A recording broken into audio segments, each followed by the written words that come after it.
Olá pessoal, vamos a mais uma videoaula de ciências? Assistam até o final, no final tem os exercícios que vocês devem responder e mandar de volta, ok? Então, vamos à aula.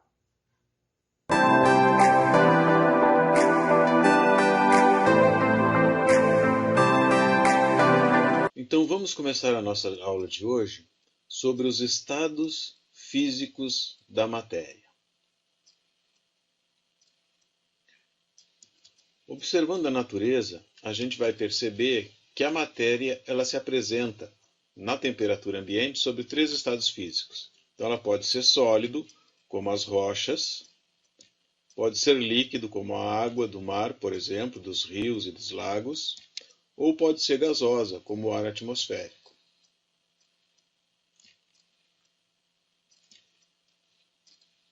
A matéria é formada pela união de partículas.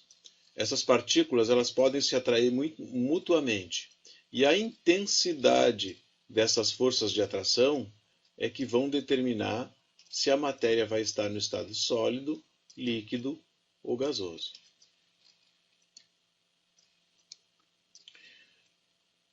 Então, no estado sólido, as moléculas que formam a substância elas estão muito próximas, então elas têm uma força de atração muito grande. Já no estado líquido, elas ficam um pouco mais afastadas porque a força de atração não é tão intensa. E no estado gasoso, as moléculas se afastam um pouco mais porque a força de atração já é mais fraca. Estas forças de atração entre as moléculas, elas vão se alterar conforme a temperatura. Então, à medida em que a temperatura vai aumentando, as moléculas vão vibrando mais e se afastando mais. Então, quando a temperatura aumenta, a substância passa do sólido para o líquido e do líquido para o gasoso. Se a temperatura diminui, a vibração entre as partículas vai diminuindo e elas vão se aproximando mais. Então a substância vai passando do gasoso para o líquido e do líquido para o sólido. Características do estado sólido, então. No estado sólido, as substâncias vão apresentar forma definida. Então a forma da substância é sempre a mesma, não muda. E o volume também não muda. O volume também é definido, tá? Considerando as variações da temperatura e da pressão.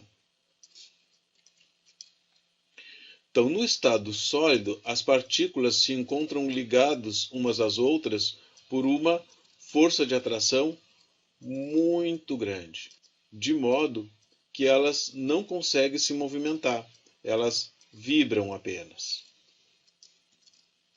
Observe então as características de uma substância no estado sólido. Ela apresenta uma vibração, mas essa vibração é pequena e elas estão muito próximas umas das outras. Resumindo então, no estado sólido, a substância vai ter forma definida, ou seja, a forma dela é sempre a mesma. Se tu pegar um pedaço de gelo, colocar num copo, colocar numa taça ou colocar em qualquer outro recipiente, ele vai manter sempre o mesmo formato. O volume também é sempre o mesmo, então o volume também é definido, não varia. E o movimento das moléculas é apenas um movimento vibratório.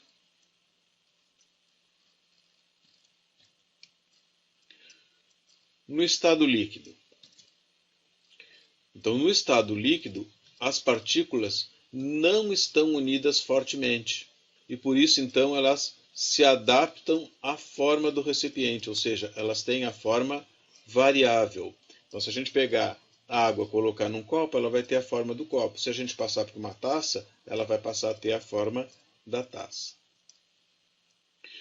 No estado líquido, as forças de atração entre as partículas não são suficientemente fortes para que ocorra variação do volume. Então, não varia o volume. A quantidade de água, tanto no copo quanto na taça, vai ser a mesma, embora a forma possa mudar. Então, aqui a gente pode ver as características das moléculas. numa substância líquida. Já se movimentam um pouco mais e estão um pouco mais afastadas. Resumindo, então, no estado líquido, a substância tem forma variável, conforme o recipiente que a contém. O volume não muda, o volume é sempre o mesmo, ele é um volume definido. E o movimento das moléculas já é um pouco maior do que a vibração do estado sólido, mas ainda é pouco movimento. Características do estado gasoso.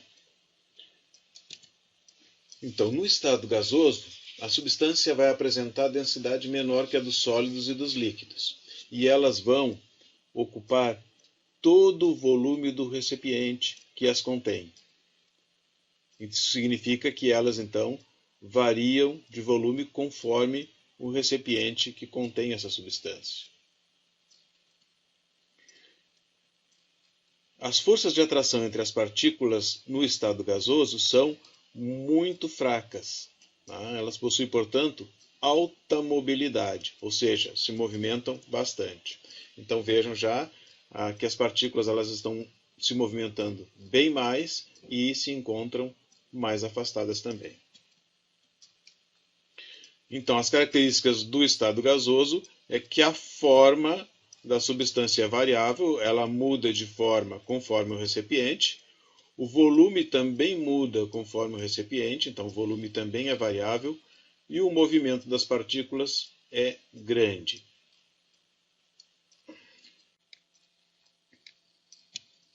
Mudanças de estado físico. Então já vimos que quando uma substância sofre uma variação de temperatura ou de pressão, ela pode passar de um estado físico para o outro. Quando uma substância sólida começa a derreter e se tornar líquida, então nós temos a fusão. Já o contrário, quando uma substância líquida se torna sólida, quando a gente coloca água na geladeira para fazer gelo, por exemplo, nós temos a solidificação. Se a substância está líquida e ela passa para o estado gasoso, então nós temos a vaporização. Acontece quando a água ferve, por exemplo. Se for o contrário, uma substância no estado gasoso volta para o estado líquido, então aí nós temos a liquefação. E algumas substâncias podem passar direto do sólido para o gasoso ou do gasoso para o sólido. Então aí nós vamos ter a sublimação. Então, fusão é a passagem do estado sólido para o estado líquido. Solidificação, a passagem do estado líquido para o sólido. Liquefação é a passagem do estado gasoso para o estado líquido.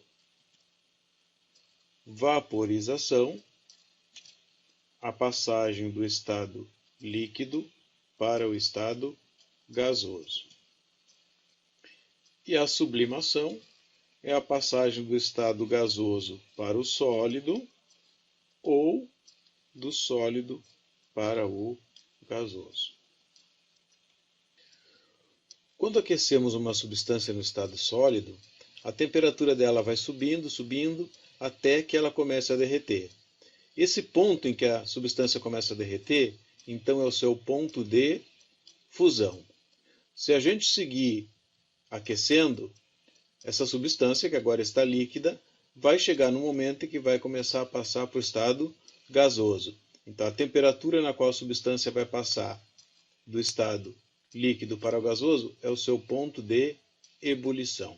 Então, a água, por exemplo, se a água tiver com uma temperatura menor do que 0 graus centígrados, ela vai estar no estado sólido. À medida que a temperatura vai subindo, ela vai chegar, quando chegar no 0 graus centígrados, ela vai começar a derreter. E vai permanecer 0 graus centígrados até que toda a água derreta. E aí depois, se a gente continuar aquecendo, ela vai estar líquida até atingir 100 graus. Quando atingir 100 graus, ela vai começar a ferver, vai entrar no estado de ebulição. Então, 100 graus é o ponto de ebulição da água. 0 graus é o ponto de fusão da água. O álcool, na temperatura ambiente, ele está no estado líquido. Até menos 114 graus, o álcool seria sólido. A partir daí, ele é líquido até atingir 78 graus positivos, quando ele então começa a se tornar vapor, passando para o estado gasoso. Então, o ponto de fusão do álcool é menos 114, o ponto de ebulição é 78. Vamos dar uma olhadinha aqui no ouro. O ouro, a temperatura ambiente ele é sólido, mas se a gente quiser derreter, vai ser preciso uma temperatura de 1064 graus. Então, se a gente aquecer o ouro, a temperatura vai subindo, subindo, subindo, subindo, subindo. Ele só vai começar a derreter quando atingir seu ponto de fusão, que é 1064. Se a gente conseguir aquecendo, quando ele atingir 2.856 graus centígrados, ele vai passar para o estado gasoso. Então, este valor é o ponto de fusão do ouro. Então, o ponto de fusão, o que é? É a temperatura constante na qual uma substância sólida se transforma em líquido. Cada substância tem o seu ponto de fusão específico. O ponto de ebulição é a temperatura constante na qual uma substância líquida passa para o estado gasoso. Observando aqui no gráfico, então a gente vê, nós temos uma substância sólida e a temperatura está subindo. Aqui nesse sentido, sobe a temperatura. Então a temperatura vai subindo, subindo, subindo, até que ela começa a derreter e se tornar líquida. Então aí está o ponto de fusão daquela substância. Se a temperatura continuar subindo, vai chegar a um ponto, vai se tornar gasosa. Então aí está o ponto de ebulição. Agora então é a vez de vocês realizarem as atividades.